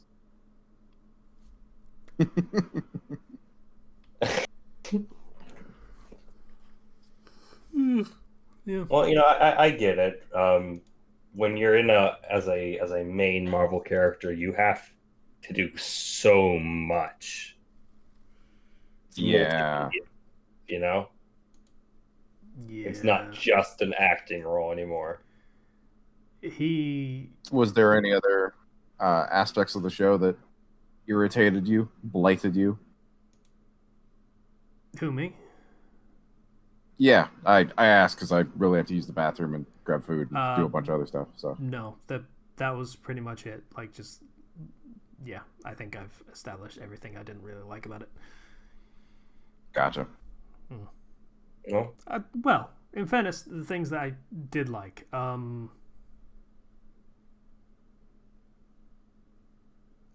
that is a pregnant pause right there. That was not my intention, but that is a long pause as I'm trying Was to think of the- something The humor good? something for I you? actively liked. Shit. For what he got, Owen Wilson did a good job. True. Yeah. I know it wasn't really your aesthetic, but you did enjoy the bureau vibes of the design of the TVA. Well, At least that's what I got. I got what they were going for. It wasn't to my taste, but I understood it. Which is me saying it was probably good. I just didn't like it. And female Loki was a solid character, and she put in a good performance. So that I absolutely liked. I can say that much. Okay. Yeah. So That works. That's pretty much it. Well, hey, it's okay. Sometimes things just turn out to be not quite what you wanted them to be. Yeah, it happens. I think the next show is Hawkeye, Oh no. and that one's going to have a lot of other characters show up in it, including Daredevil, I believe. Oh, I hope that one's good. I really hope so like as well. Hawkeye. I hope so as well. Like that's the thing. It's like fucking Falcon. I really like him. He got a good show from my perspective because I really like him. Yay. Loki. Everyone likes him. I think we need like a timer, like time tell Ronin, and the lower that number is, the better, in my opinion. The writer for Hawkeye has got numerous awards for best drama series. That's good. So, worked on Mad Men, and yeah, hasn't really worked on a superhero type thing before. Which, you know what, that's actually going to be pretty good because I get the feeling that this is going to be more focused on that dramatic aspect. So, Yeah, I mean, it's Yeah, Hawkeye, absolutely. who is, at least in the MCU, he's one of the more down to earth characters, so that's fine. Yeah, I think we have a better shot at this one. Yeah, it's less ambitious and less against type, I guess. All right, so that's an episode. Discord link in the description, Patreon link in the description. If you feel like it, we'd appreciate it. Bye, everybody. See you guys. Bye bye. It's nice to go pee.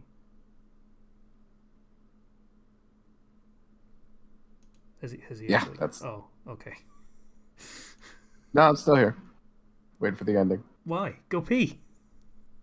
Okay, I don't want to be unprofessional. Okay, later. Bye. All right.